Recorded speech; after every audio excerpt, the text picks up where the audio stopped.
From London yesterday, gave a speech there with a WordPress VIP event. And you know, coming from Hamburg, that's my hometown, going to London with lovely weather, with like 17 degrees, sunshine, I thought even Porto would be better. I mean, now it's just fine again, but it's raining a lot. So when I'm leaving Porto tomorrow, it's going to be sunny again. So think twice to invite me here because I bring that weather with me. Okay, jokes aside, let's jump right into our topic today. Clicker doesn't work. Let's go here. That's me on the side here, talking about Amazon. I mean, I'm not very long in that WordPress business. I'm a joint site, this agency here, from like the beginning of this year. Before that, I ran my own agency, Amazon agency, for 9 years. Sold it last year, and then jumped right into WordPress and all this open source community. And you know, back in the days when I started this agency, I talked a lot about marketing, Amazon marketing, this stuff. And when I just approached people, they said like, what are you doing? Amazon? What can you do with Amazon? I mean, Amazon is like, forget about Amazon. Just stick with Google. Google is the place to be, right? So Amazon is just, no, it's not something what you should work with. Yeah, you should. Because nowadays, working this e-commerce marketing thing, Amazon marketing is definitely kind you should consider. And I learned a lot about Amazon. These days, I learn a lot about WordPress as well. But being 9 years in that business, supporting a lot of clients across the industry, across the globe, I saw a lot of insights about Amazon. And something I want to share with you today, maybe inspire you a bit to, let's say, think about, as a merchant, a bit different. What Amazon is really good in is customer experience, user experience. We heard it before in the talk of Katie. She said, like, I couldn't agree fully more here. Amazon is not the most beautiful shop you ever seen, right? True, absolutely. I mean, I'm not sure if designers are with us today. I studied design a long time ago. And when I look at Amazon, is it beautiful? Not really. But what they can really do is like make something really convenient for users. The shop is pretty fast. It's quite secure, definitely. And there are mass products on the shop, right? So like a lot of products and with a good recommendation system as well. So like that's what they're really good in, keeping clients or customers on the website and trying to sell a lot. I heard like in internal stats from Amazon that 90% of the people starting their journey on Amazon eventually buy something on Amazon. Maybe you want to buy, I don't know what, a rubber, and you end up buying, I don't know what, a cup or whatever. So Amazon is really good in selling something, at least something on the platform. Let's talk about what Amazon, or how Amazon is working behind the curtains, right? You all know Jeff Bezos, right? The founder of Amazon. And there's a myth around every, let's say, that kind of founders guys. And the myth goes that Jeff Bezos once developed the Flywheel, or the Amazon Flywheel. So he met with back in the late 90s, where he founded Amazon, with a friend in a bar, a napkin in front of him. And he said, this is how I'm going to build the biggest online shop there's ever been. It's all about growth. We have to be big. We have to be bold, right? I want to build the biggest online shop that's out there in the world. How do we do this? First of all, it comes from selection. So like having a lot of products of the marketplace is crucial for him. With a lot of products on the marketplace, it's all about user experience, right? Because people love to select something. They love to have like a broad selection of items on a marketplace. That's quite logical. And of course, with a lot of nice user experience on the platform, it attracts more and more users to come to the platform and shop more, right? That's logical so far. And with more traffic, more merchants are also attracted by the platform because, of course, they want to have some share from that kind of cake. A lot of merchants coming to the platform, and again, what happens? They extend the selection over and over again. So this alone could work pretty fine. So like growing constantly. But that's not all. Amazon is putting all the growth they have, the margin they earn, in better cost structure because they want to offer cheaper prices. And with cheaper prices, you might guess it already, better user experience comes, right? So the inner greener circle here is like all about what the core system of Amazon is, and they put like an extra power on it and invest and invest and invest a lot in their infrastructure. They're not always the cheapest, definitely not, but what they offer in the market is really, really something. So that's what we call the Amazon Flywheel. And what Jeff Bezos drew on the napkin like 25 years ago, it's still in place. I've still got good contacts with Amazon there, and they say like, you know what, we're still doing the same thing like for 25 years ago what we started there. But there's always, let's say, a downside to it, right? Amazon is not good in everything, eventually not. And I want to show you some, let's say, real examples and some real points here, what you really can do better when you look at the system of Amazon. So first of all, it's about brand control. What I mean by that, when I started the company, the Amazon marketing agency, one of our first clients was, and still is after I sold it, Puma. I don't have to explain what Puma is, maybe only that, third biggest sports brand out in the world. And when Puma would decide to go away from Amazon, like Adidas and Nike did, they want to not be involved with Amazon, even then their products would stay on the marketplace. Why? Because merchants like you and I could still offer products on Amazon, Puma products, right? But Puma wouldn't have a control anymore about what's going on with their brand on the platform. So it would be in free fall. What user would write about the product, how merchants would present on Amazon about this product. So they don't really have control about the brand. This is really a problem. For US merchants, let's say US merchants maybe, here are some merchants under us, it's always a race to the bottom when it comes to price. So only cheapest prices are winning on Amazon. Like this is their system. For Amazon, it's just fine because they want to have like a best user experience, and user experience is also about cheapest prices. For merchants, it's maybe not the best strategy, right? You don't own the data on Amazon. Really important. Because when you run an online shop, you own everything, right? So design, the logo, the marketing material, and also the client data. So like when customers are buying, you can define whatever customer data you want to have, and you want to kind of keep it and make some assumptions out of this. Analyze the data later, just optimize your product portfolio, these kind of things. On Amazon, you don't get the data at all. I guess you all shopped on Amazon, right? Last time I wanted to just buy a simple USB stick. I was overwhelmed by the products there. So like tons of products, and they all seem to be the same. Like maybe some switches in colors or sizes whatsoever, but the price was similar, the product was similar. I was quite overwhelmed by the selection. And masterclass is exactly what Amazon is good in. And when it comes to content and how you present your products on Amazon, you have some clear limitations. Have you ever dealt with Amazon? Are you selling on Amazon? Anyone? One, two? So like you are familiar? Buying, that's good. But selling on Amazon means also you have to promote your products there. You have to present your products there. So like you can set some product description blocks or whatever. You can also set up Amazon shop, that's fine. And for example, you can have some brand content there as well. But brand content on Amazon means like you have some limited modules you can use. You can, for example, like Gutenberg blocks or something, but you can't really justify them. So like they are there and you can use whatever is there, but it's really limited. In your web shop, you can do whatever you want, right? With Amazon, you're pretty limited what Amazon offers you. So think about this. When you just offer something on your web shop or in your web shop, you can promote and present this as you want. But move away from some theoretical parts into practical things. I brought a story with me today. I want to introduce Max. This is Max. Max is a pretty successful merchant, right? He sells products on Amazon. Maybe products like this. So it's a purpose why I brought this back here on stage. Okay. Now you know why. But it's getting better. So Max is selling these kind of products on Amazon, and he's successful, he likes it, but he faces this situation. The main part of his revenue is coming from Amazon. That's fine, that's nice, because he makes a lot of money with that. Problem is, only a tiny portion of his revenue is coming from his own shop or other sources he can control. But Max is really long in the business, so he sells products a lot, it's like for years now. And you see like there's a development, not a good development, because see like the revenue is going a bit down over the years, and I don't have to tell you that, even as non-merchants, revenue coming from your business is going down, it's maybe not the best idea.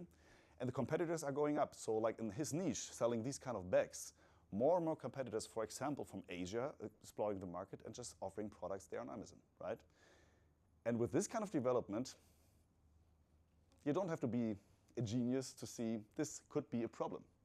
And also customers. Customers are spreading all over the place. They're not only buying on Amazon. Right now, they're also exploring products on ChatGPT or buying something on the TikTok shop or something. So customers are not solely based on Amazon. The revenue is going down and the competitors going up. That's not so nice for Max. And Max also see like there's something coming up, chatbots. I mean, the big elephant in the room, AI is everywhere, right? And chatbots changes a lot. Also when it comes to how the customer journey starts. So back in the days, ask yourself, when you want to buy something in the internet, maybe a new bag, what did you do? You go to Google, go to Amazon or whatever kind of store. What do you do there? There's a search bar, right? You're typing in some search keywords, basically that. But that changes right now, and that's what I call a paradigm shift. So people really start interacting with the machine. First time in what we ever see in the internet, it's like really asking the machine what they need and what they want to buy. And this really has an effect on organic traffic. And this really also is maybe an issue for merchants, because when you don't start on Google anymore to research your products, you start on ChatGPT, well then, you can be first on Google, or you can run a lot of Google ads, for example, also paid search.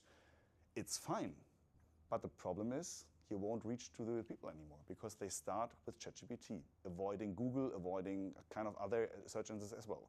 And this is really, or might be, an issue for you later on. How can you overcome this? There's a lot of, let's say, rumors out there. I'm not sure if you ever looked into this, but SEO is familiar, right? This shortcut is familiar. You know what's next? What's the new fashion thing? GEO. So like from generative engine optimization. What a bullshit, sorry. But no one really knows how this LLM is really working, right? And a lot of agencies out there tell you like, when you just follow this path, then you're definitely also visible on ChatGPT. Nonsense. But something what we learned also from site, so our agency is operating also in the WordPress area. We're supporting clients with websites. And when can test this with ChatGPT, when you just typed in, what is the best WordPress agency in Europe? Site is coming up. Not because we are just the greatest, but because we recognize that expertise, authority, and personal content is really important for us. So we're focusing more and more on this of kind of a unique content, not this recycled, sorry my French, bullshit. We really want to create something which is new. Some people opinions, some experience with clients, something which ChatGPT can't generate. And this is also important for you as a merchant later on. Also another reason why I brought this back here. Let's do some home shopping, right? Beautiful bag. Back in the days, 8 years ago, I wanted to buy a new laptop bag. And I've traveled a lot. So like also as a commercial director, I'm a lot of in planes and these kind of stuff, so short trips. And I always have like my small suitcase with me. You know, these small hand luggage suitcase you can drop, just slide out this holder. And I just want to drop this bag on my holder. This kind of functionality I want to have. Really hard to find these kind of products because that's the functionality I'm talking about, right? You can just put this holder here. This is how it works. Problem is, 8 years ago, I didn't have any kind of, let's say, LLM, any kind of chatbot to use. So what did I do? Anyone know how to name this? What is that? Any idea? Even now, I don't know. Come again, what is it? A bag with 2 openings for travel. See what's going on? Yeah. A bag which is an opening where I can put blah, blah, blah. A ChatGPT system would easily understand you. Yeah. A Google search engine, no way. It was so frustrating. I want to have like this kind of bag. So like it should be brown, should be made of leather. It should be not too big because I only have like small laptops with me. I want to put it on the slider because I'm getting old and yeah, I don't want to save my energy. And really, it was really hard to find this product. And the merchants all did the same mistake. They had some really nice photos made from these kind of bags, from the front, from the side, from inside, but not from this perspective. damn it took me hours to buy this kind of thing. And I want to keep it because it was really hard to find. And later on, I said, okay, let's test ChatGPT. And this is Perplexity, and this is ChatGPT. Even the old model, you can see ChatGPT 4.0, so like pretty old. I said, you know what, this is in German language, just translate this quickly. I want to have a brown leather bag, and where I can put the leather bag on my suitcase when I'm traveling with hand luggage. So I need this functionality on the back. And immediately, within seconds, you see Perplexity, you see Google, the chatbot, leads also to Google, but also to web shops, right? Avoiding Amazon completely. So here was no Amazon link included, all directly to some web shops. And I would be absolutely happy back in the days buying that bag not on Amazon, but for example on the smaller web shops. Absolutely fine. In the end, I ended up on Amazon. Tried some bags, sent some bags back because I couldn't see like what's on the back of the bag. But in the end, that's what I'm talking about. Chatbots are really changing the customer experience and how people start researching, because now you can simply describe what you want, and this machine is putting out the right research results without Google, without Amazon, right? What do you need to get to this kind of, let's say, research results? It's really hard to measure because, seriously, I can't answer this in a proper way because no one really knows how an LLM deep works. But what you need to have on your website, precise answers, structured data are also really important. Maybe also think about an FAQ on your website, right? And this also could be generated by ChatGPT or whatever, Google Gemini. So think about what the user really needs to know about the product, and you can interact with the chat system as well. And your site needs to be very fast because the crawling speed is also very important here. And don't forget about classical SEO. Why? Because what we learned so far from ChatGPT, it's not only connected to e-commerce, it's also connected to other businesses as well. When you are listed with important keywords on Google in the first search results, this is a trustworthy signal also for ChatGPT and other LLMs. So they crawl also Google and say, okay, when I'm looking for a leather bag or whatever, and this store or this web shop is placed on Google, place 1, 2, 3, whatever, should be really important. So I'm listing it here on my own search results. Search results, not really, but in the results here, right? So keep in mind that your shop should be, let's say, simplified and optimized for these kind of things. Coming back to Max. As I said, Max is really successful. So one day, Max got up out of the bed, had a really nice night, went to the kitchen, made a nice coffee, went to his workstation, wanted to log into Amazon, and oh my gosh, the account was suspended. And now imagine how Max must have felt. The coffee was not really tasty anymore, I guess. I mean, 80% of his revenue comes from Amazon. He might also have to pay some salaries, some employees, his rent, a car, put food on the table. And now 80% are gone immediately. And I can tell you from experience that this doesn't happen every day, but that happens from time to time. And you don't have to make a mistake yourself. Sometimes it's a technical issue, and then you're banned from Amazon, at least for some days. And Amazon learned something here. Not Amazon, Max learned something. He recognized that when he keeps going with that, even when his account is active again, it's a problem because Amazon itself is not the problem. The problem is that he relies too much on Amazon. So his entire business is focused on a vendor login thing, and he can't really control it, right? But the issue also is it's very kind of easy to get traffic on Amazon because the users on Amazon are only there with one intention. They want to buy products. That's quite obvious so far. Thing is, you can't control what's going on there. On the other hand, you can do a lot of cool things with your shop. But I guess you ever launch a website, you ever launch a shop, then you just lay your hands in your lap and say, I'll wait for organic traffic. It's going to be very difficult, right? So traffic also has to be, let's say, generated for your shop. And when you ever run Google ads, compare this with Amazon ads, especially in the product area, Google ads are way more expensive. So you need to either have good margins, deep pockets, and also good nerves to just invest there. But eventually, Max got control back from his own web shop, and the situation Max found himself in is something what he wanted to change, right? So Max wanted to more move in that direction. Amazon is still a good place to sell products, so don't get me wrong. Please don't abandon Amazon completely. You can sell good on Amazon, but you shouldn't rely solely on Amazon. Your own shop should be in the mix pretty strong, and don't forget about social. Why social? I guess you all heard about TikTok, right? TikTok shop, ever bought something on TikTok? No one? Me neither. Maybe you're all too old for that, I don't know. But you know, when I would have talked about this topic 10 years ago, I would say, never, never, ever this will happen, that someone is going to buy something inside social media, because social media is all about opinions, and you share some nice pictures, you say how good you are and about what a nice guy you are, but no one will buy on social media ever, ever. TikTok proved us all wrong, because now in the US, this one is really, really popular and really successful. And it's just recently also started in Germany, and it's also pretty successful there. Do you know those two players, Temu and Shine? Have you ever bought on Temu or Shine? Me neither. 1, 2, 3. How was the experience?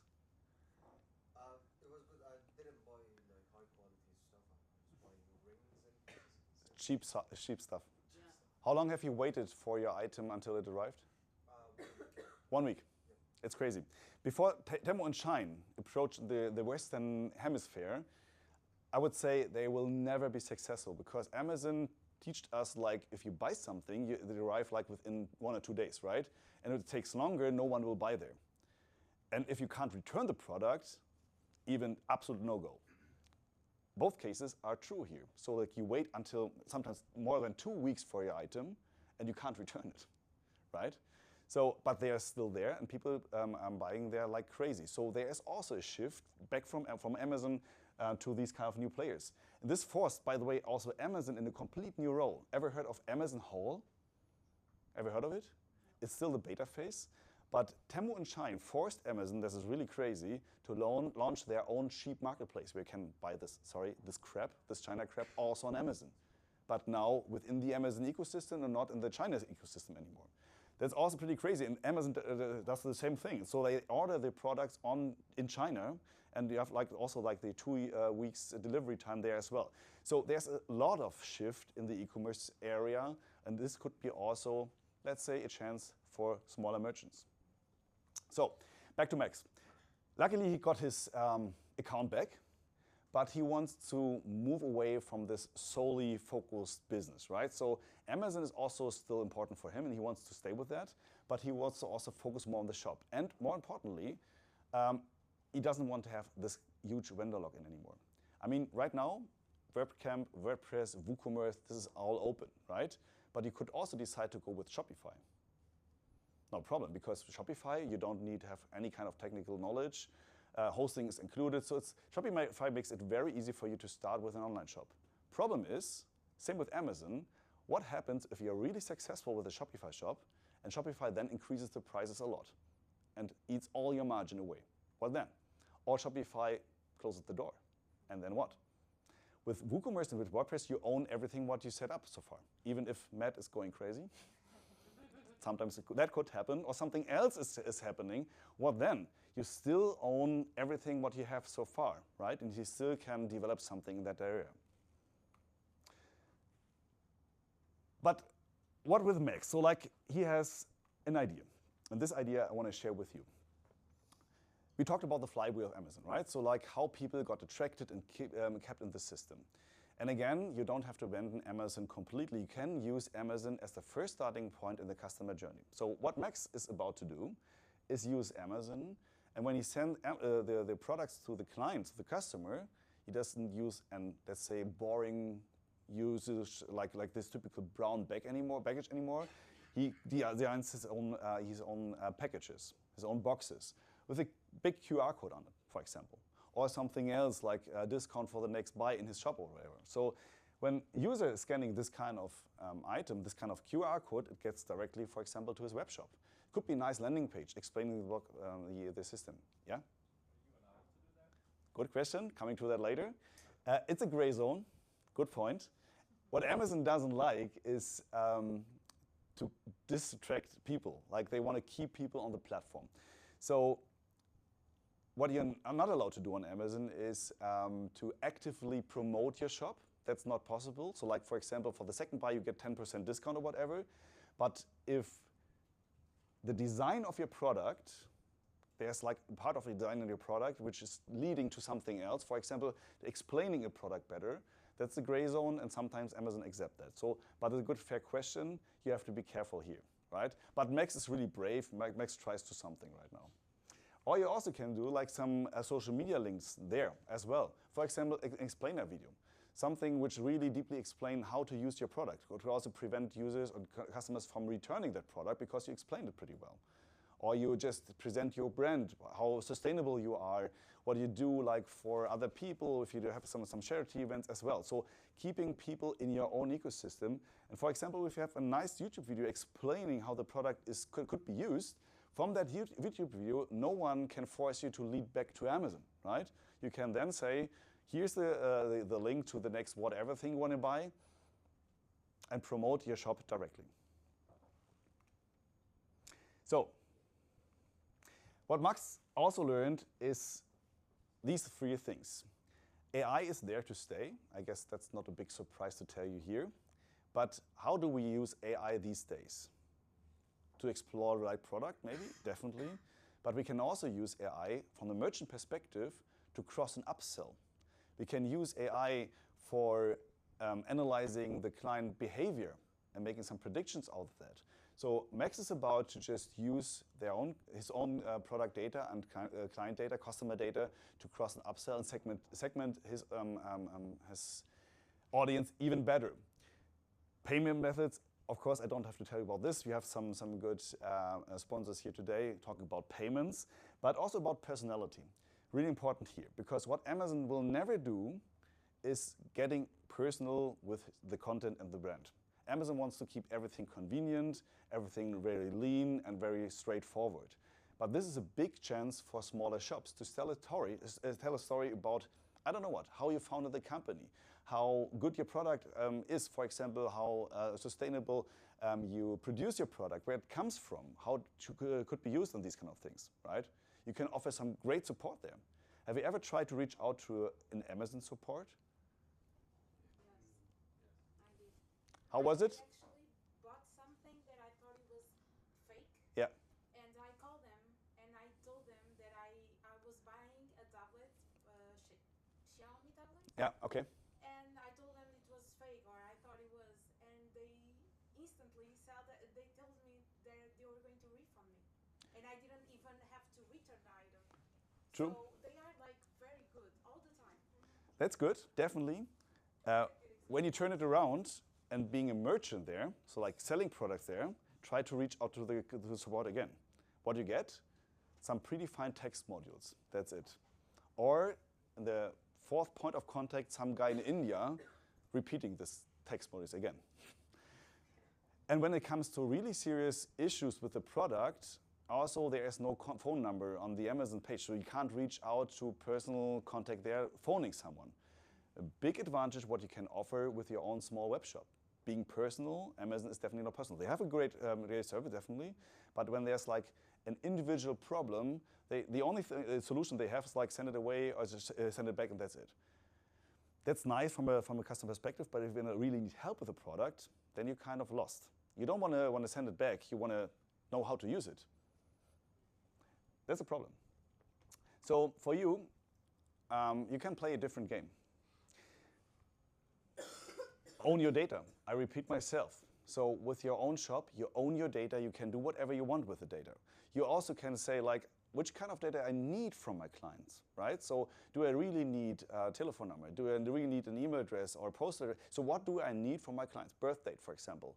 Female, male, whatever gender. So you can do with these kind of data inside your shop some analytics and, for example, optimize your product portfolio. Oh man, I still don't get why online shops these days don't look so more beautiful, because in the end, the shop's still looking like 10 years ago. Like, it's like there's a logo, right? There's a typical homepage. Then we have this big slider. Then we have categories, listing products. Then we have product detail pages. There's again a slider, an add to cart button, and a text block. Wow. And now you expect people to buy from you. The same experience they have on Amazon, but on Amazon they have trust in the platform. Why should they trust you? Why not personalize everything, make something bold out of it, some great landing pages, and forget about this old-fashioned start page where like, I have a discount, we have like now this season, oh, come on. I mean, this surprise the customers with something new, personalize it. Cross and upsell, we heard it about today like from Katie. Think about cross and upsell on Amazon. She explained it like they do a great job on Amazon, that's true. But you know, if you promote products on Amazon, if you sell products on Amazon, I could enter your product page immediately and promote my own product on your product page. I can steal your traffic away easily, and that's allowed because Amazon doesn't care which kind of products are linked. They only care if there's a good user experience. If it's coming from the same merchant, they don't care. And please put some design work in it. Are designers here today? Or let's say design fashion people? There you are. I also studied design back in the days, a long time ago. And what we also learned back in the days, like 15 years ago, 16 years ago, was like, do something surprising. Do something which is really tailored to your target audiences. When you, for example, sell products in the fashion era, why not style your shop like it's a really great fashion shop out in the world? When you enter, for example, do you know Mont Blanc? This really high sophisticated pencil brand. Have you ever been to a Mont Blanc store? We have some in Hamburg, for example. I visited one in London. Porto, I guess in every major city there's a Mont Blanc shop.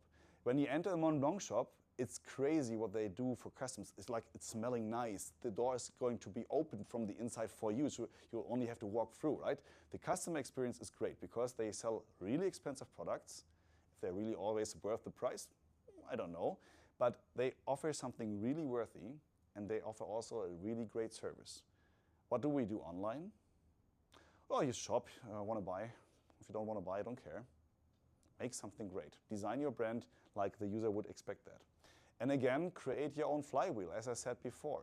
Think about what Amazon does. Amazon is like investing a lot in their own brand and how to keep people in their own system, right?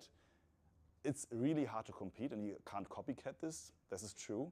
But what he can do is like think about the client or the customer, what he really wants, how to combine products, how to automate things, for example. You have the email address, and when we have some lawyers here, we should ask lawyers how to use the data properly. But if you just keep up with, let's say, the GDPR and all the other data privacy things, then you can also create some nurturing processes and reach out to clients with some surprising newsletters or whatsoever. Just generate an great user experience in your own shop and keep people there. That's exactly what Amazon also is doing. So last advice here, from me to you. There's a lot of changes right now, and I don't have to tell you that.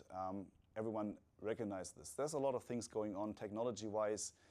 Also, we are forced to handle data differently than we could do like 10 years ago. We have a lot of other things which all this in changes right now. For example, last time I did a conversation with ChatGPT last night in my hotel. So like discussing some business things with ChatGPT. It's crazy. Like not only with text, but also with voice. He answers right away, also in perfect German. And you sit there sometimes I really laugh because ChatGPT said to be like, you know, we are all human beings and this and that. Say, oh, stop. We are not all human beings. You are not a human being, but he acts like one. And ChatGPT, Google Gemini, Perplexity, you name it, all these kind of systems changes a lot. How we interact with machines, how we shop, and how we explore products on Amazon and co, or out in the world. So last metaphor here. Think about Amazon as the big nightclub, right? The big dark nightclub, a lot of people, different floors, loud music, and you're only one part of the nightclub. Your shop should be compared to that, more the, let's say, cozy wine bar from the neighborhood. You define the music. You decide which kind of light you want to have.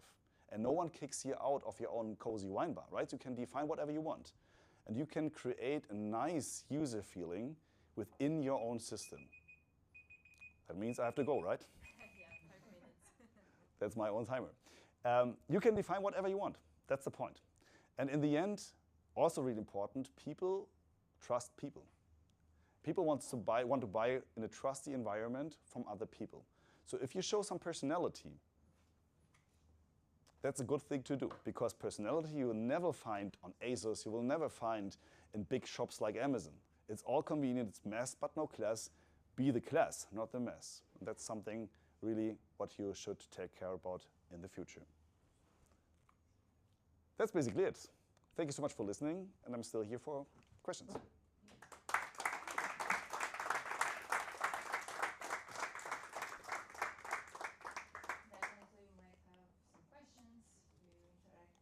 The session, so feel free to ask any question. If there are questions. Yep, there's one question. Yeah, so thank you. It was really inspiring to see all these new ideas. I just have one doubt, because nowadays, and I have been on Web Summit, so I've come with all these influences from what's going ahead, and many people are talking about nowadays LLMs will be the ones who are doing the buying, the process of buying. Yeah. So do you think that it will be some kind of bifurcation on e-commerce, like I should optimize my store for LLMs because I just want an LLM experience, and the humans will prefer a rather different experience when buying? Because as we know, LLMs, they like some routine, they know what they are doing. Yep. And if we are going to be bold, maybe LLMs will not be very comfortable about buying in your very innovative store. Do you think there is a possibility for this bifurcation? Very good question. When I get it right, it's like how should we operate, right? So like being both being creative, but also risking that an LLM can't really read your shop anymore. I guess right now we have to do both. We have to have the, let's say, boring part of the online shop still in place, like a typical product listing, as I said, structured data, like that the semantic is pretty clear on the shop.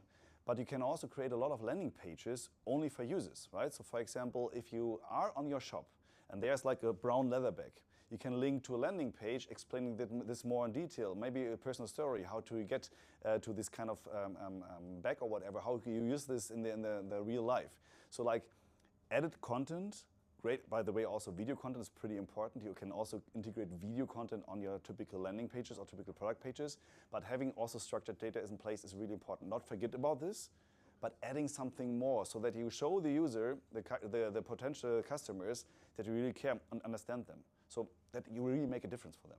That's something I would recommend. You're welcome.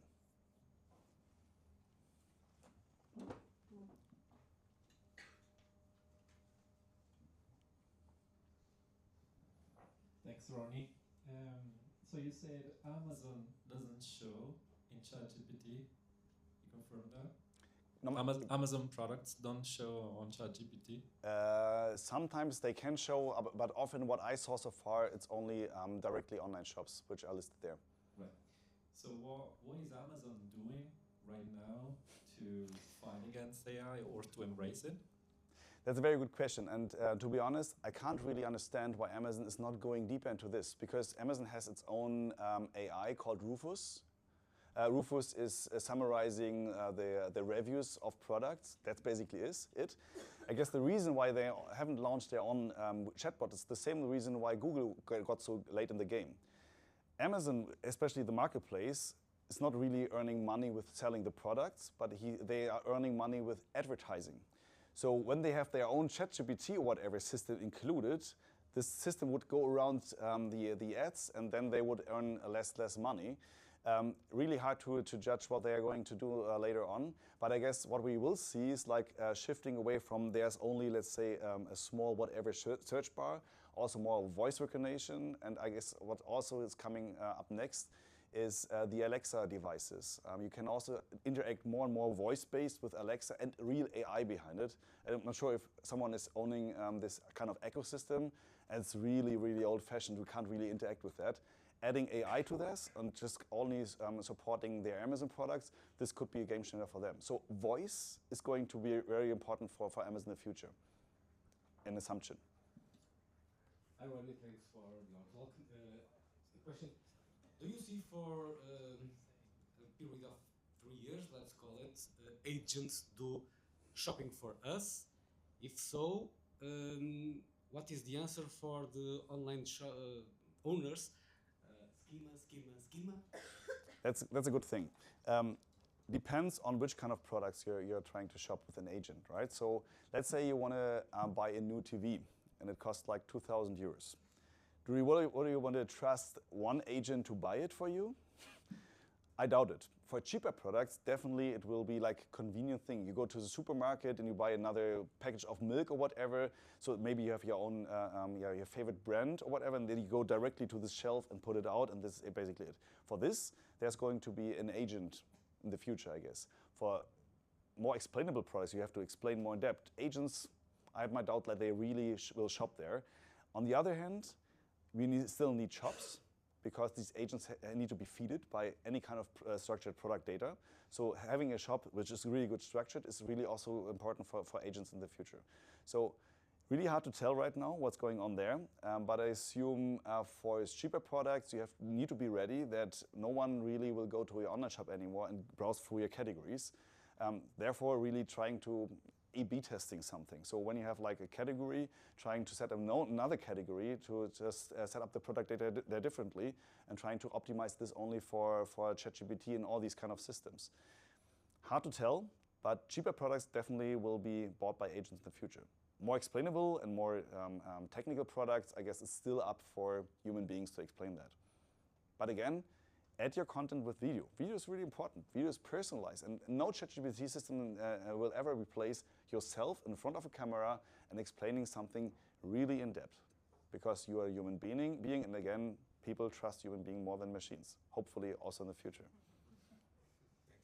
So we are running a bit out of time, so maybe we end now the session.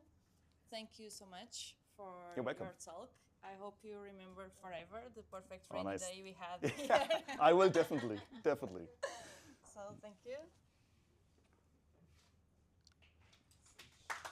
Thank you so much.